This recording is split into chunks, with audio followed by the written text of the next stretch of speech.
Hello everybody, hope you all are fine. Open your English translation book at page number 62. আমরা আজকে শিখব simple present বা সাধারণ বর্তমানকালে না বাচক বাক্য বা নেগেটিভ বাক্য গঠন। আমরা শিখব সিম্পল প্রেজেন্ট বা সাধারণ বর্তমানকালে না বাচক বাক্য বা নেগেটিভ সেন্টেন্স কিভাবে লিখতে হয় সেটা শিখব। সিম্পল প্রেজেন্ট বা সাধারণ বর্তমানকালে নাবাচক বাক্য গঠন করার সময় কর্তার পরে ডু নট বসিয়ে তারপর মূল ভার্ব বসাতে হয়। কি করব? আমরা সাবজেক্ট প্রথমে লিখব, তারপর আমরা ডু নট বসাবো যেহেতু এগুলো নাবাচক বাক্য বা নেগেটিভ সেন্টেন্স। তারপর আমরা মূল ভার্ব বা যে মেন ভার্বটা আছে সেটা বসাবো। আর কি করব? যখন থার্ড পারসন সিঙ্গুলার নাম্বার থাকবে, তোমরা জানো থার্ড পারসন সিঙ্গুলার নাম্বার কাকে বলা হয়? যখন একজনের নাম, সে, ইহা ইত্যাদি বোঝায়, সেগুলো হচ্ছে থার্ড পারসন সিঙ্গুলার নাম্বার। সেক্ষেত্রে আমরা ডু নটের পরিবর্তে ডাজ নট ব্যবহার করব। আর কি করব? আমরা ভার্বের সাথে ইএস যোগ করব না।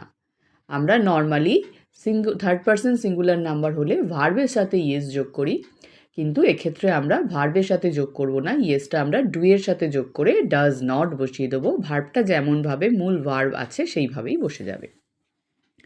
চলো উদাহরণগুলো আমরা দেখি। আমি যাই না, I do not go. I হচ্ছে সাবজেক্ট, তারপর ডু নট বসেছে, তারপর গো বসেছে মূল ভার্ব। আমরা যাই না একইভাবে উই ডু নট গো। তারা যায় না, দে ডু নট গো। আমি স্কুলে যাই না, I do not go to school.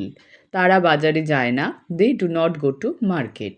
Ram যায় না। এবার দেখো, রাম হচ্ছে থার্ড পারসন সিঙ্গুলার নাম্বার, একজনের নাম বোঝাচ্ছে, তাহলে কি হবে? রাম ডাজ নট গো। দেখো, ডু এর পরিবর্তে ডাজ হয়েছে, ইয়েসটা এখানে যোগ হয়ে গেছে, তাই গো এর সাথে আর ইয়েস যোগ হয়নি। Ram does not go. সে স্কুলে যায় না, একইভাবে হবে he does not go to school. Reba মিষ্টি পছন্দ করে না, Reba does not like sweets. Ram আমাকে ভালোবাসে না, Ram does not love me.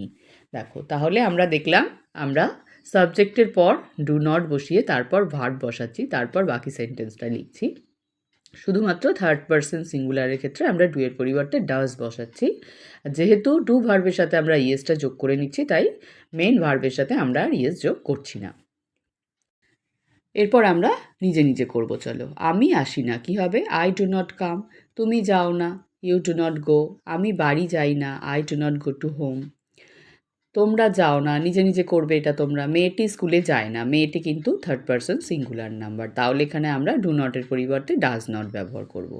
আমি কলকাতা যাই না, আমি মাংস খাই না, আমি পছন্দ করি না, আই ডু নট লাইক। আমি ফুটবল খেলি না, I do not play football.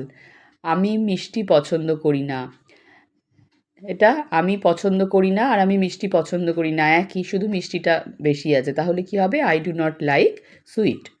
আমরা মাছ খাই না, we do not it fish. তাহলে সহজেই তোমরা এগুলো করতে পারবে। পরের পেজে চলে যাও, কি আছে দেখি। তিনি পছন্দ করেন না, এখানে তিনি কিন্তু থার্ড পারসন সিঙ্গুলার নাম্বার, তাহলে ডাজ দিয়ে হবে। She or he does not like. তিনি চা খান না, she or he does not drink tea. সে ভাত খায় না, he does not eat rice বা she does not eat rice. Sumita বাড়ি যায় না, তোমরা নিজেরা করবে। শিশুটি মিষ্টি পছন্দ করে না, the child does not like sweet. তারা ক্রিকেট খেলে না, মনু বই পড়ে না, তারা সাঁতার কাটে না, এগুলো তোমরা নিজে নিজে করতে পারবে। তিনি আমাকে পছন্দ করেন না, she or he does not like me. Bappa রাতে কাজ করে না, Bappa does not work in the night. আমরা ফুটবল খেলি না, we do not play football. সে বই পড়ে না, সে এখানে স্ত্রী অর্থাৎ ফেমিনিন জেন্ডার বলে দিয়েছে, তাহলে সি হবে, she does not read book. এইভাবে তোমরা সুন্দর করে তোমাদের বইতে পেন্সিল দিয়ে এগুলো লিখে ফেলবে। যদি কোথাও বোঝার সমস্যা হয় ক্লাসে জেনে নেবে। সবাই ভালো থাকবে, বাই।